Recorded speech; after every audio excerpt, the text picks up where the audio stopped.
بروح رياضيه عادي خلاص، واتلعبت على طول ومعلول عرضيه، جول جول جول جول جول جول عمرو جمال.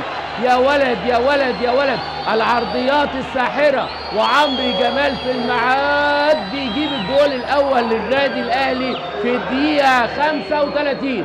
الدقيقه 35 بتشهد الهدف الاول للنادي الاهلي براس عمرو جمال. هدف جميل جميل جميل، جمله حلوه اتلعبت، عرضيه ساحره من علي معلول في الميعاد، عمرو جمال ولففها وحاططها في الزاويه اليسرى لخالد وليد. بص اللعبه ساحره من عبد الله، احلى من معلول واحلى واحلى عمرو جمال في الزاويه العليا. حلوه حلوه حلوه، هدف اول للنادي الاهلي بامضاء عمرو جمال.